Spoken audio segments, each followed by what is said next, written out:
श्री सद्गुरु महाराज की जय। ध्यान योगों से पापों का समूल नष्ट हो जाता है। महर्षि संतसेवी महाराज जी की वाणी।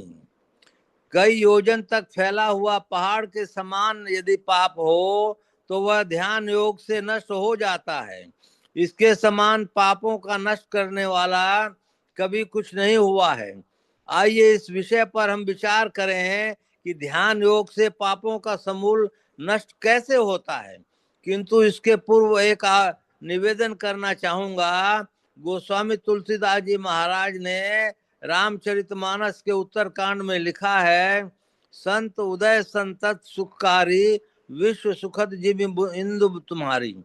अर्थात जैसे शशि सूर्य संसार को सुख पहुंचाने के लिए उदित होते हैं, उसी तरह संतों का अवतार जन मंगल के लिए ही होता है। अब प्रश्न होता है, जगत कल्याण के लिए संतों का अवतरण होने पर भी जागतिक जन कल्याण की दशा में क्यों रहते हैं। उत्तर में निवेदन है, किसी ने अमानिशित से पूछा, तू इतनी काली क्यों है। उसने उत्तर दिया, मुझे सूर्य से नफरत है। सूर्य अर्थात प्रकाश पुंज से जिसे घृणा है वह अंधकार पूर्ण रहेगा, इसमें संदेह ही क्या है।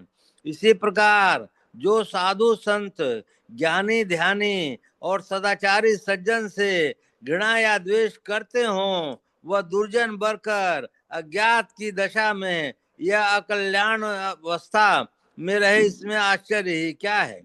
चाहे वे अपने मन को अपने को कितना ही ज्ञानी क्यों न समझें।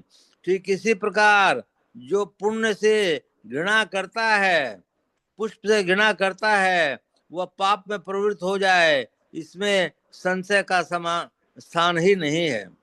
भगवान बुद्ध ने कहा, पुण्य करने में शीघ्रता करें, पाप से चित्त को हटाएं।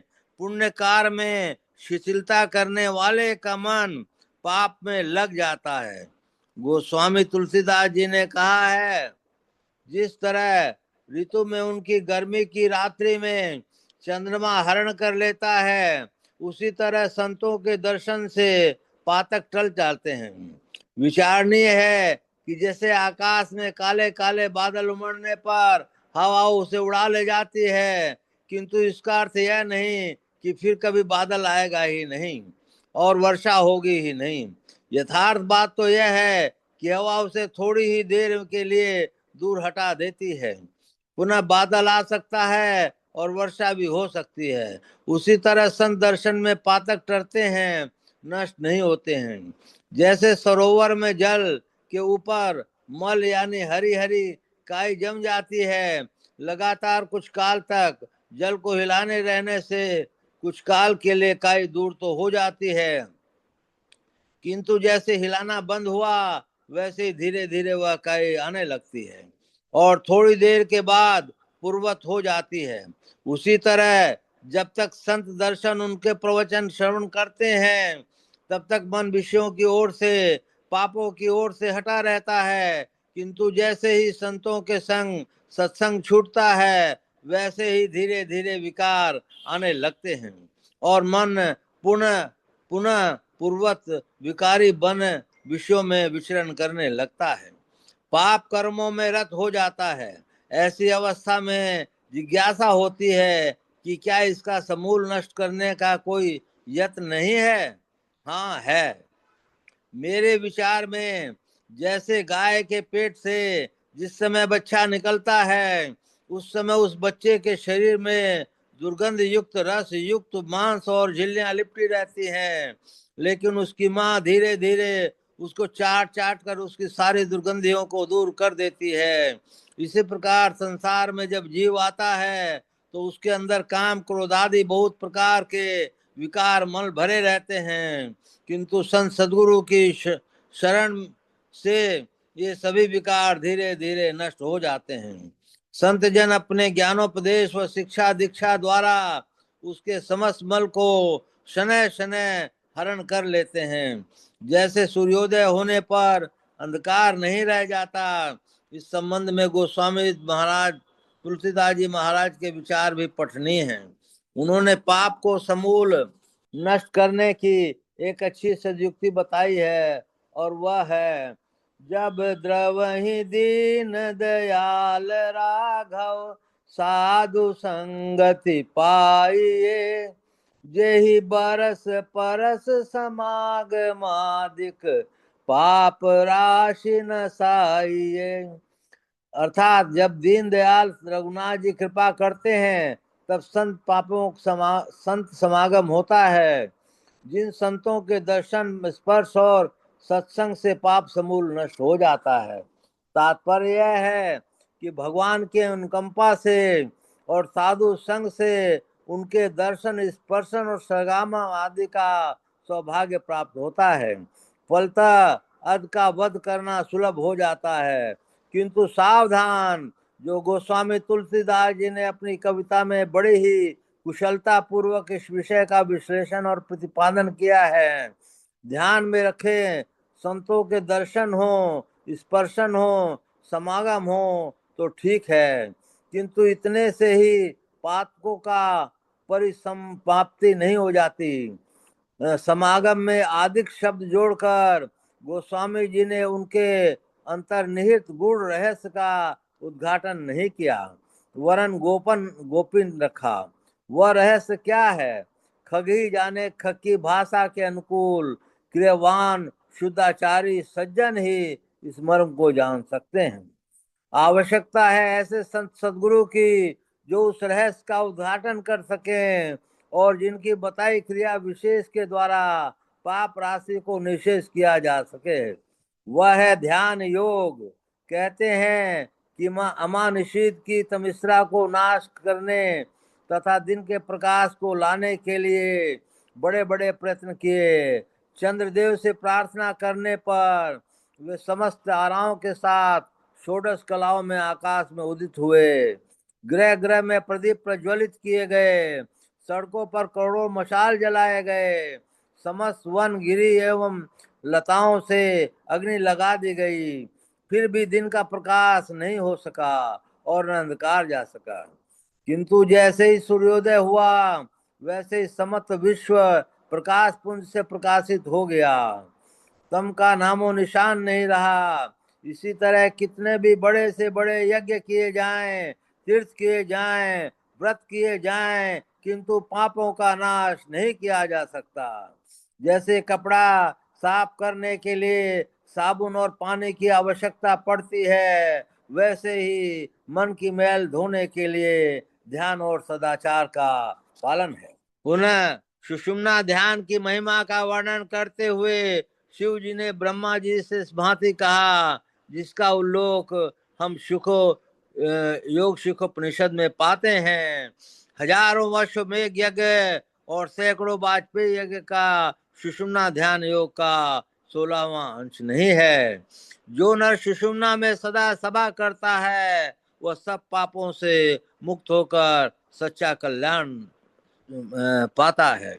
सुषुम्ना ही प्रधान तीर्थ है, सुषुम्ना ही प्रधान जप है, सुषुम्ना ही प्रधान ध्यान है और सुषुम्ना ही परागति है। अनेक यज्ञ, दान, व्रत और नियम स्वल्प मात्र सुषुम्ना ध्यान योग के 16वें अंश के बराबर भी नहीं है। जो मुहूर्त भर भी अर्थात कुछ काल भी मन सहित नासाग्र में जाता है, अर्थात नासाग्र में मन को रोक कर ठहरता है, वो सैकड़ों जन्म का किया हुआ पाप है, उसके पार उतर जाता है। देह में ईड़ा, पिंगला तथा सुषुम्ना नाम की 3 प्रधान नाड़ियां हैं। ईड़ा गंगा, पीड़ा जमुना और ईड़ा पिंगला के बीच में रहने वाली सुषुम्ना सरस्वती नदी के नाम से कही जाती है। देह में जहाँ उल्लिखित तीनों नाड़ियों का संयम है, उस स्थान को गंगा, यमुना और सरस्वती का संगम त्रिवेणी कहते हैं। यह त्रिवेणी सर्वप्रधान तीर्थ कहकर गिनी जाती है। इस तीर्थ में स्नान करने से सब पापों की मुक्ति मिलती है। यदि कहा जाए कि ध्यान योग द्वारा पापों का समूल नष्ट होता है, इसमें विश्वास क्यों किया जाए, तो जानना चाहिए कि ध्यान योग में एकाग्रता होती है। एकाग्रता में तन्मयता स्वाभाविक होती है, जिसमें मनोवृत्ति का सभी ओर से सिमटाव होकर एक ओर को होना होता है। दूसरे शब्दों में हम ऐसा भी कह सकते हैं कि एकाग्रता के पूर्ण सिमटाव होता है। पूर्ण सिमटाव में ऊर्ध्व गति होती है और ऊर्ध्व गति में आवरण भेदन होता है, जिसके परिणाम स्वरूप साधक अंधकार से प्रकाश में और प्रकाश से शब्द में, पुनः शब्द से निशब्द में पहुंचकर परमात्म स्वरूप का लाभ करता है, जिसके लिए ध्यान बिंदु उपनिषद में लिखा है, बीजा अक्षरम परम बिंदु। परम बिंदु ही बीजा अक्षर है, उसके ऊपर नाद है। नाद जब अक्षर में लय हो जाता है तो निशब्द परम पद है। ब्रह्म रूप को, ब्रह्म स्वरूप को प्राप्त करने वाला ब्रह्म रस को छोड़कर विषय पान करे, यह कब संभव है? गोस्वामी जी ने कहा है, मन तब तक ही विषय रस की ओर दौड़ता है जब तक उसको ब्रह्म रस की प्राप्ति नहीं हो जाती। ब्रह्म रस प्राप्त करने पर विषय रस निरस हो जाता है। इतना ही नहीं, ब्रह्म स्वरूप को प्राप्त करने वाला ब्रह्म ही हो जाता है। गोस्वामी के शब्द में जानत तुम्हें तुम्हें हो जाई जाता है। फिर ऐसे जन के लिए तो कहना ही क्या। शांति संदेश, मार्च 1972। यह प्रवचन डेरी ऑन सोन, शाहबाद के श्री हरिहर प्रसाद के यहाँ आयोजित मास ध्यान साधना के अवसर पर हुआ था। देवलोक में जाने पर भी वही विषय वहां मिलते हैं जो यहाँ मिलते हैं। जो इंद्रियां यहाँ सताती थी, देवलोक में भी वो वहां सताती है। इंद्रियों के कारण ही देवताओं को भी कलंक लगा। अंदर की ओर जा सकता है, विषयों से छूटना है। जो कोई अपने अंदर प्रवेश करते हैं, उनकी इंद्रियां विषयों में नहीं जाती। इंद्रियों में से चेतन धाराओं को समेटकर केंद्र में केंद्रित करो, उससे जो आनंद है वह मिलेगा। यहाँ एक पल के लिए भी यदि ठहरेगा तो उसका मन बारंबार उस ओर होता रहेगा, तब विषयों की ओर से उसका मुंह मुड़ने लगेगा। अनेक जन्मों से लेकर आज भी हम सुख की ओर दौड़ते हैं। कितने विषय सुख की ओर से धक्का खाकर फिर उसी ओर जाते हैं। कितने उस सुख की ओर से धक्का खाकर ज्ञान की ओर जाते हैं। विष के ग्रहण से मृत्यु होती है, किंतु उसी विष को वैद्य के बताए यत्न से सेवन करते हैं तो रोग का नाश होता है। इसी तरह संसार में जब तक जीवन है, संसार में कुछ भी न लेना संभव है, दवाई के रूप में लीजिए। श्री सद्गुरु महाराज की जय। मंगल मूर्ति सतगुरु मिलवे सर्वाधार, मंगल में मंगल करण विनमो बारंबार। धन्य धन्य सदगुरु सुखद महिमा कही न जाए। जो कछु कहूँ तुमरी कृपा, मोते कछु न बसाए।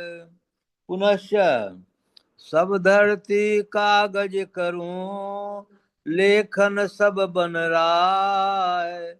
सात समुद्र की मसी करूं, गुरु गुण लिखा न जाए। बोलिए प्रेम से श्री सद्गुरु महाराज की जय। अव्यक्त रूप से विराजमान संत सद्गुरु महाराज के श्री चरणों में कोटि कोटि कोटि कोटि कोटि कोटि नमन।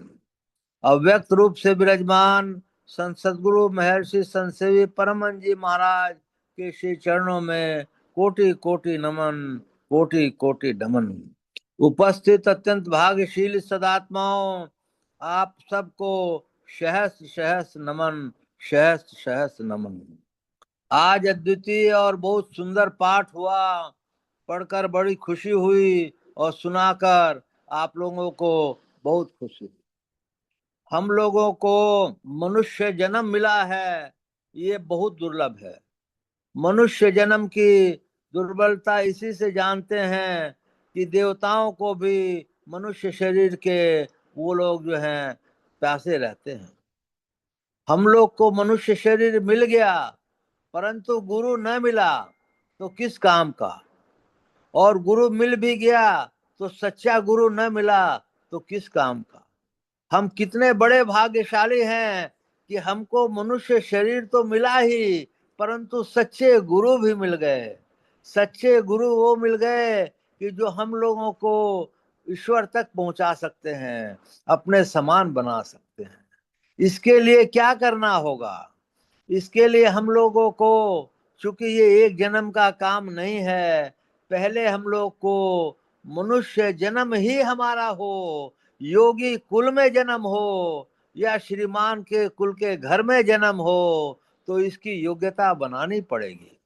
इसकी योग्यता बनाने के लिए प्रथम हम लोग को झूठ, चोरी, नशा, हिंसा, व्यभिचार से एक मुक्त होना पड़ेगा।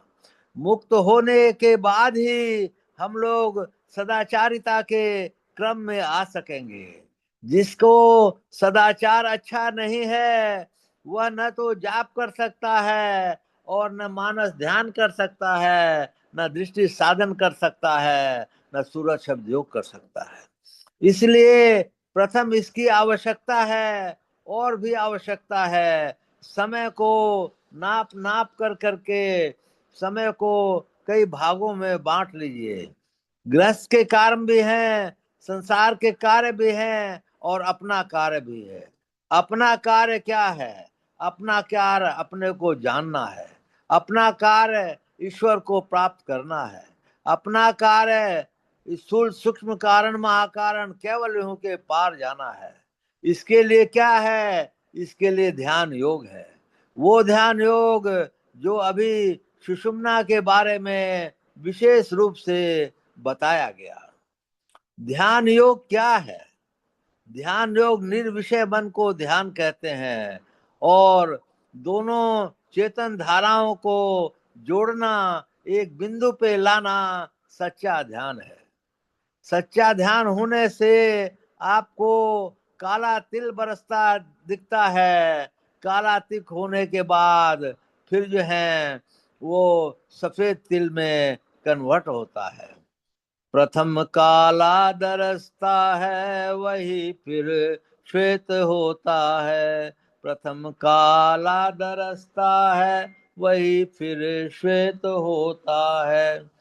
तो हम लोगों को इस तिल के प्राप्ति के लिए पहले मानस जप का बहुत बढ़िया से अभ्यास करना चाहिए।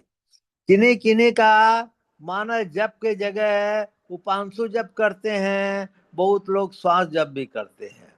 उसमें भी वह हानि नहीं है। अल्टीमेटली हम जप कर रहे हैं तो चाहे बोल बोल के कीजिए, चाहे उपांशु कीजिए, चाहे श्वास कीजिए, या चाहे मानस जप कीजिए। कहा गया है शास्त्रों में कि मानस जप सभी जपों का राजा है। इसलिए जो मानस जप करते हैं वो ज्यादा जल्दी माने लक्ष्य की तरफ बढ़ पाते हैं। इसका ये मतलब नहीं है कि कोई दूसरा जप करे ही ना, कुछ भी वो भी करे तो भी अच्छा है। हम लोग फिर मानस जप कर कर करके अत्यंत ये सिद्ध हो जाते हैं, तो हम लोगों को मानस ध्यान की प्राप्ति होती है। मानस ध्यान जिन मनुष्यों का हो जाता है, वे बड़भागी मैं उनको मानता हूँ, गिनता हूँ।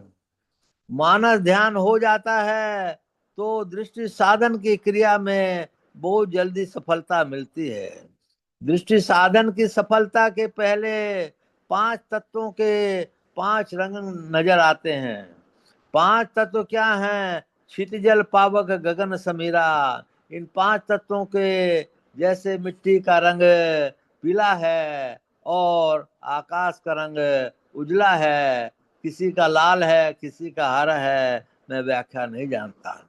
ऐसा भी होता है कि जो है किसी को एक ही तत्व का नजर आता है, किसी को 2 तत्वों का नजर आता है, किसी को 5 तत्वों का नजर आता है। जिन किन्हीं महाशयों को 5 तत्वों के 5 रंग नजर आते हैं, उनका दिव्य दृष्टि तुरंत खुल जाती है, और जिनको वैसे नजर नहीं आते हैं उनको देर में खुलती है। और हो सकता है पूरी खुले या नहीं खुले, वो गुरु कृपा के ऊपर निर्भर है। तो हम लोगों को अपना सारा माने समय ध्यान भजन और सत्संग में, जो बाहरी जरूरी काम है उनको छोड़कर और नित्य कर्म है उनको छोड़कर लगाने का प्रयत्न करना चाहिए। परंतु ऐसा होता नहीं है। क्यों नहीं होता है? हम लोग समाज से, मित्र मंडली से, रिश्तेदारों से, सभी लोगों से इतने बंधे हुए हैं कि उसको कहा नहीं जा सकता। उसमें मोह सबसे बड़ा भयंकर दुष्टकारी चीज है। जो मोह सकल व्याधिन कर मोला, तिनते कहीं उपजे बहु सूला। इसलिए उस मोह को त्याग कर और अपने मन में त्याग कर, माने किसी को पता भी नहीं चले कि हमने मोह को त्यागा है, लेकिन अपना ध्यान भजन और सत्संग में दिन को लगाए रहे। काम करते हुए भी मन राम में तन काम में, अगर ऐसा है होता है तो बहुत ही शुद्ध स्थिति होती है। अब हम लोग चलते हैं कि मनुष्य शरीर कैसे प्राप्त होता है।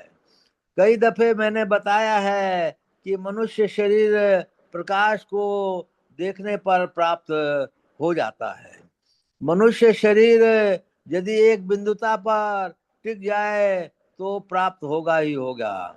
यदि मरने के समय वो आज्ञा चक्र पर दोनों भवों के बीच में टिक जाए तो भी जो है योगी कुल में जन्म होगा या मनुष्य शरीर तो प्राप्त होगा ही होगा। ऐसे सत्संग योग में लिखा है कि वो जो है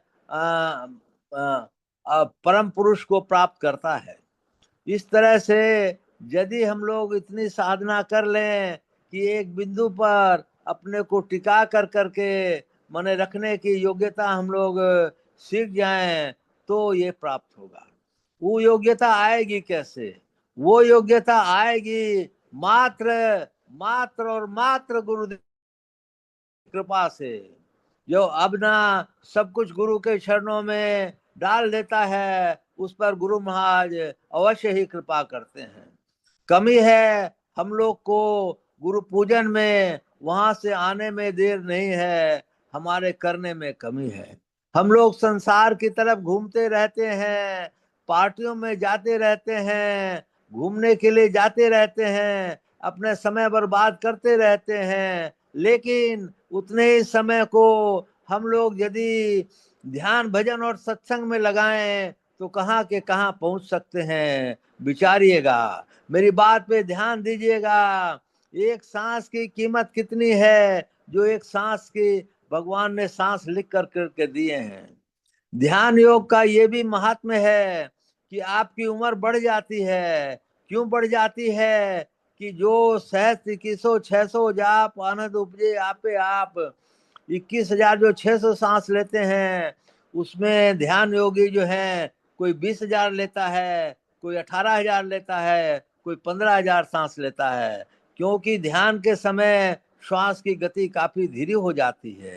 काफी धीरे हो जाने के बाद उसकी जो है, जो सांसों का लेखा भगवान ने लिख रखा है, वो सांसें आपकी उम्र को बढ़ा देती है। और जो बीड़ी पान धून सिगरेट सारू शराब हेन तेन पीते हैं, उनकी उम्र घट जाती है। इसलिए इन चीजों का सेवन कदापि किसी सत्संगी को और साधारण जीव किसी को भी नहीं करना चाहिए। इस तरह से कर्म करने पर समाज में भी अप्रतिष्ठा फैलती है, तो उस चीज से भी दूर रहना चाहिए। हम लोगों को सच्चे लोगों का, अच्छे लोगों का, सत्संगी लोगों का संग करना चाहिए। अब हमने बताया कि अगर हम अपना त्रिकुटी पर ध्यान कर ले, सॉरी, आज्ञा चक्र पर गुरु रूप उपजा लेते हैं शरीर छोड़ने के समय, या वहां पर अपनी दृष्टि जमा लेते हैं, तो हमारे को मनुष्य शरीर मिलेगा ही मिलेगा। गुरु महाराज ने, महर्षि संतसेवी परमहंस जी महाराज ने और एक कृपा की है कि जो दोनों समय मन सहित स्तुति प्रार्थना करेगा, उसको भी मनुष्य शरीर मिलेगा। अब स्थिति एक और है, मनुष्य शरीर तो मिला लेकिन योगी कुल में जन्म नहीं हुआ। योगी कुल में जन्म होने के लिए आपको जो है माने शरीर छोड़ते समय बहुत अच्छी अवस्था आपकी होनी पड़ेगी, तभी योगी कुल में आपको जन्म मिलेगा। योगी कुल क्या है? योगी कुल ये है कि आप मरे और आपको शरीर धारण जो करेंगे तो सीधे मनुष्य के शरीर में करेंगे। और शरीरों में क्या है योगी कुल के अलावा कि उनको स्वर्ग नरक भोगना पड़ेगा कर्मानुसार, और तब उसको जन्म मिलेगा। और उससे भी अच्छा एक और है कि अगर आप जो हैं गुरु भक्त हैं तो गुरु महाराज वो आपको लेने आएंगे, और इस तरह से आप जो हैं सब तरह सुरक्षित हैं, वहां भी सत्संग लाभ मिलता रहेगा। इस तरह के यत्नों को हम लोग को करने के लिए कम से कम विचारना चाहिए कि मैं अपने समय को कितना सत्संग में देता हूँ, कितना ध्यान में देता हूँ, कितने अच्छे लोगों के साथ सत्संग संबंधी बातों को सुनने में देता हूँ। हम लोग प्रतिदिन 2-4 साल से ये आधे घंटे का सत्संग करते हैं, उसमें भी कितना लाभ होता है। मैं विश्वास करता हूँ कि सभी लोग उसमें भी नहीं जुट पाते हैं, उनकी भी कोई मजबूरी होगी। लेकिन मेरा सारों से नम्र निवेदन है कि सब लोग अपने घर के परिवार को सब लोग जोड़ने का कष्ट करें। अगर फायदा नहीं तो कम से कम नुकसान तो नहीं ही होगा, ये गारंटी है। और फायदा ना हो ये असंभव है, फायदा बहुत होगा। इसलिए आप लोग सत्संग में जरूर से जरूर जुटिए और अच्छी अच्छी बातों को उनमें पढ़िए। सत्संग में सारी बातें ही अच्छी हैं, परंतु उनको पढ़ता और ध्यान देना और उसका विवेचन करना बहुत मुश्किल है। मोक्ष के द्वार पे 4 द्वारपाल हैं, सम, विचार, संतोष और साधु संग। क्या हम लोग इस तक पहुंच पाए हैं? हम लोग अपने में एनालिसिस करें कि हम लोग कहाँ तक पहुंचे हैं। जब पहुंच गए हैं तो उनको मेरा प्रणाम है, और जो नहीं पहुंचे हैं उनसे प्रार्थना है कि वो उस द्वार तक पहुंचने की चेष्टा करें। नहीं हो तो कम से कम इतना यत्न जरूर करें कि मैं योगी कुल में जन्म ले सकूं, और वो भी नहीं हो तो कम से कम मनुष्य शरीर में जन्म अवश्य मिले। इसके बारे में हम फेल नहीं खाएं। इसके लिए कुछ भी करना पड़े, हमको 4 घंटे रगड़ना पड़े, 4 घंटे ध्यान में बैठना पड़े तो वो भी मंजूर है। लेकिन उस स्थिति को लाने के लिए शाह सफेद तिलों बिच तारा अविगत अलख रवि है, मुर्शिद नैनो बीच नबी है। तो ये शाह सफेद तिलों के बीच में जो तारा है उसको हमको प्राप्त करना चाहिए। उसके प्राप्त करने से हम मनुष्य शरीर के पात्र हो जाएंगे, इसमें कोई दो मत नहीं। जैसे कोई लड़का एग्जाम में पास करने के लिए दिन रात मेहनत करता है, पीएचडी पास करने के लिए और करता है, तो ये पीएचडी वगैरह सबको पार कर करके ये मूल पूजा बिंदु रूप है, बिंदु को प्राप्त कर लीजिए, फिर नाद को प्राप्त हो जाएगा उस कड़ी में अगर आप लगे रहें तो। इसलिए इतना ही सेवा में कहा, और फिर बाद में रिपीट करता हूँ कि सब लोगों के, सभी फैमिली मेंबर को, कि अपने घर घर के और लोगों को लाएं जो सत्संग नहीं सुनते हों। श्री सद्गुरु महाराज की जय।